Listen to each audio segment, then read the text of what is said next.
그렇게까지 했는데 시험을 못 본다면 이 세상이 바람직한 세상이 아니겠죠. 이런 논리로 인해서 여러분은 필연적으로 만점 또는 거의 만점에 가까운 그런 실력을 가지실 수 있게 되는 겁니다. 성적이 안 나오는 학생들은 하나같이 이 특징을 가지고 있습니다. 여러분 솔직히 복습 안 하시면서 진도만 나가고 계시죠? 수업을 듣고 진도를 나가는 건 어떤 의미가 있냐 하면 여러분이 이런 개념들을 내 머릿속에 넣겠다고 쫙 깔아두는 거예요. 일종의 상을 차리는 거예요. 상차림이죠. 그럼 상을 차렸으면 어떻게 해야 될까요? 그걸 맛있게 먹어야 되죠. 그 먹는 게 바로 복습입니다. 그러니까 그렇게 쫙 깔아둔 개념들을 실제로 머릿속에 하나하나 복습을 통해서 넣는 거죠. 근데 여러분은 실제 음식은 엄청 잘 먹는데 공부를 할 때는 차려만 놓고 먹지를 않습니다. 그게 진짜 문제예요. 여러분이 좋은 선생님, 좋은 강의 찾아서 첫 강의를 수강하시게 되면 드디어 이제 진수성찬 한 상이 차려지는 겁니다. 그런데 여러분은 그걸 먹지 않고 두 번째 강의를 이어서 듣게 돼요. 그럼 그건 뭘까요? 한 상이 차려져 있는데 또 옆에 다른 상 하나를 차리는 겁니다. 여기까진 괜찮아요. 이제라도 먹으면 됩니다. 근데 대부분의 학생들이 이것들이 다 차려져 있는데 그냥 또 세 번째 강의로 넘어갑니다. 그럼 이제 상이 세 개가 차려지겠죠? 여기서부터 문제가 되는 게 첫 번째 상에 있는 음식들이 점점 상해가고 있는 거예요. 이제부터는 먹고 싶어도 먹을 수가 없어집니다. 그러니까 시간이 지나면서 내 기억이 흐려져서 복습을 하고 싶어도 할 수가 없어지게 되는 거죠. 아니 음식도 상에 딱 차려지고 나서 식기 전에 먹어야 맛있잖아요. 복습도 마찬가지입니다. 때가 있는 거예요. 그런데 많은 학생들이 복습의 때를 놓치고 때를 놓치다 보니까 그냥 에라 모르겠다 하고 복습을 생각 안 하고 진도만 주구장창 나가고 있습니다. 대부분의 학생들이 그래요. 실제 제 경험을 한번 말씀드려보자면 수업을 할 때 학생들한테 한 2달 전쯤에 배운 거를 갑자기 탁 물어볼 때가 있습니다. 그러면 정말 대부분의 학생들이 대답을 못해요. 거기서 바로 정확하게 대답하는 학생들은 한 5% 정도밖에 안 되는 것 같습니다. 그리고 대답을 하더라도 정확하진 않고 그냥 얼추 비슷한 정도로 겨우겨우 얘기하는 학생들이 한 10% 정도 되는 것 같아요. 그랬을 때 제가 곰곰이 생각을 해보니까 그 5%, 10%라는 비율이 결국에 대략적으로 1등급, 2등급 학생들의 비율이랑 비슷하더라고요. 그러니까 그 말은 복습을 제대로 해서 대답을 어느 정도로 잘 할 수 있느냐에 따라서 1등급, 2등급이 결정된다고 볼 수도 있는 겁니다. 솔직히 복습하기 싫은 심리 어느 정도 이해돼요. 저도 수험생 때 그랬는데 복습을 한다는 건 내가 점점 나아가는 게 아니라 예전에 했던 거를 제자리 걸음하는 것 같은 느낌이 들기 때문에 그렇거든요. 근데 그 생각을 완전히 고쳐 먹어야 되는 거예요. 아까 말했듯이 점점 앞으로 나아가는 느낌은 상을 계속 차리고 있는 거고 아직 먹지 않은 겁니다. 그러니까 먹어서 내 머릿속에 넣었을 때 그게 비로소 의미가 있어지는 겁니다. 저 같은 경우에 다행히도 어느 시점부터 내 머릿속에 실제로 들어갔느냐 안 들어갔느냐가 중요하지 배웠느냐 안 배웠느냐는 부수적인 문제다라는 게 느껴졌어요. 그래서 그때부터 복습을 정말 열심히 했는데 그걸 기점으로 해서 성적이 굉장히 많이 향상이 됐었습니다. 그러면 어떻게 복습을 해야 되는지 그걸 말씀드릴게요. 정말 강력한 방법 하나를 말씀드리겠습니다. 일명 7동 복습법입니다. 더러운 건 아니에요. 자, 이 방법을 알려드릴게요. 여러분이 수강하고 계신 교재에 목차 있죠? 그 목차를 펴니다. 그 다음에 각각의 단원들이 있을 텐데 그 단원 옆에 동그라미를 7개씩 쳐줍니다.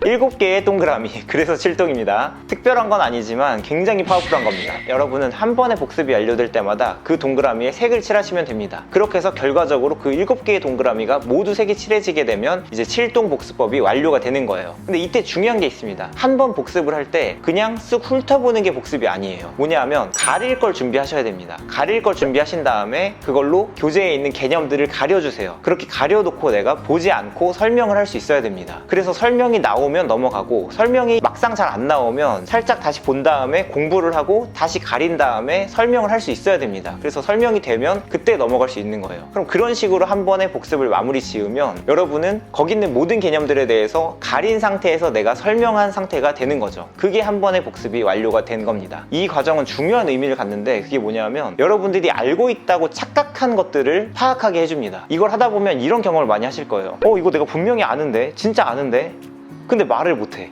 아니 알면 그걸 그대로 말하면 되지 왜 말을 못하나요? 그러니까 그건 모르는 겁니다. 이걸 정확히 구분하셔야 돼요. 여러분, 아는 것 같은 거랑 아는 건 달라요. 아는 것의 동의어는 설명할 수 있다입니다. 안다고 말할 필요 없이 설명할 수 있으면 됩니다. 그걸 동의어라고 생각하시면 돼요. 저 같은 경우에도 예를 들어서 생투 과목에서 광합성이라는 게 있다고 했을 때 설명해 보려고 하니까 당연히 내가 아는 거니까 쉽게 설명이 될 줄 알았는데 막상 어떻게 얘기해야 될지가 머뭇거려지더라고요. 그럴 때 머뭇거림 없이 바로 비대너지를 이용해서 이산화탄소와 물로부터 탄수화물과 산소를 생산하는 과정이다. 이렇게 바로 나올 수 있어야지 그걸 제대로 알고 있는 거예요. 그래야 시험장에서 막힘없이 문제를 풀 수 있고, 막힘없이 문제를 풀어야지 시험장에서의 변수들이 줄어듭니다. 시험장에서 이게 무슨 개념이었더라 이렇게 생각하는 게 많아지면 거기서 다 실수가 나오는 거예요. 그러니까 시험장에서 생각할 것들을 미리 다 생각을 해놓는 효과도 있는 겁니다. 이렇게 가리면서 하는 거에 대해서 기본 개념 외에도 여러분들이 필기한 것도 있을 거예요. 그럼 필기한 것들까지 다 가리고 내가 설명할 수 있어야 되고, 그렇게 해서 한 번에 복습을 완료해 주시고 색을 칠하고, 그걸 이제 7번 반복하면 칠동이 완성이 되겠죠. 그럼 이제 어떤 의미를 가지느냐, 여러분은 그 단원에 있는 내용을 안 보고 설명한 거를 7번이나 한 겁니다. 그럼 어떤 상태가 되느냐, 그냥 그것에 대한 모든 내용을 알고 있다는 상태가 됩니다. 그러면 출제자가 여러분을 어떻게 틀리게 할 수 있을까요? 모든 걸 알고 있는 사람인데 여러분은 시험을 잘 봐야 마땅한 사람이 아닐까요? 그렇게까지 했는데 시험을 못 본다면 이 세상이 바람직한 세상이 아니겠죠. 시험을 못 보기가 더 어려워집니다. 다 알고 있는데 시험을 못 본다는 게 참 힘든 일이겠죠. 이런 논리로 인해서 여러분은 필연적으로 만점 또는 거의 만점에 가까운 그런 실력을 가지실 수 있게 되는 겁니다. 이렇게 확실한 방법을 제가 알려드렸지만 사실 여러분 중 대부분은 이 방법을 쓰지 않는 예전의 모습으로 돌아갈 확률이 높습니다.